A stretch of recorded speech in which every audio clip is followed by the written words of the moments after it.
Hello there everyone, welcome to my channel. So in this video I will talk about on how to write a program that will ask the user to give infix expression, and then it will convert into postfix expression in C++ programming language. Before we start, I would like to say thank you so much to all my viewers, silent viewers, and supporters in my channel. Thank you for watching my videos. If you are new with my channel and then you like this video, please hit the like button. Don't forget to share, and please support my channel guys by clicking the subscribe button. So let's begin. I will put a link in the video description where you can download the complete source code of our tutorial video for today for free in my two websites. You may click the notification bell so that you will be notified with my newly uploaded video. So we have here sharp includes tdio.h for input output in C++, and then I have a library file called stack that will perform stack operations. String library for string manipulation using namespace std, and then I wrote a function precedence char op if operator plus and minus return 1. Okay, lower value of precedence. If op for operator asterisk and slash higher to return. Now here we have here the string infix to postfix function, and then stack calling the library s.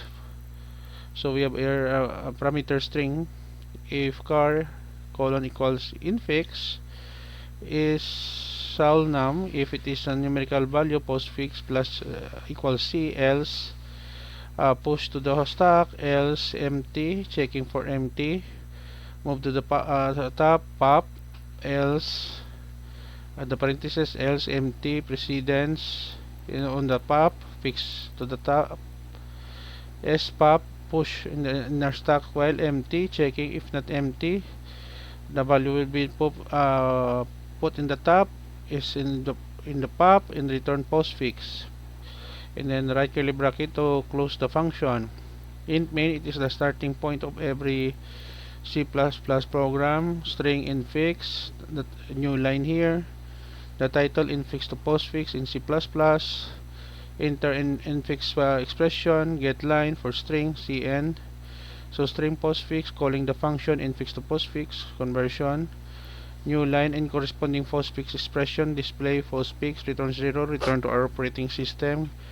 Right curly bracket to close the main body of our function. As I said earlier, I will put a link in the video description where you can download the complete source code of our infix to postfix in C++ program.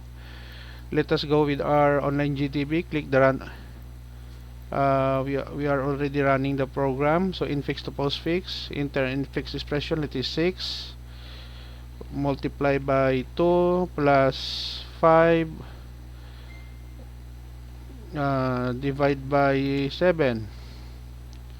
Okay, we have here the output 63 asterisk 57 slash plus 7. Another example, let's say we have a parenthesis 5 minus 7 asterisk open and close 7 78 plus 2 6 close divide by 3. Okay, we have here the output 57 minus 786 plus asterisk 3 slash. Okay guys, so this is the end of our tutorial video on infix to postfix in C++ programming language. Thank you so much for watching. I hope that you have learned something new in this tutorial video.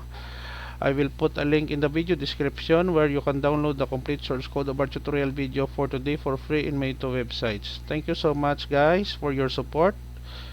Don't forget to like, share, and please support my channel guys if you are new by clicking the subscribe button. See you in the next video tutorial guys. This is your friend Jake saying bye bye for now.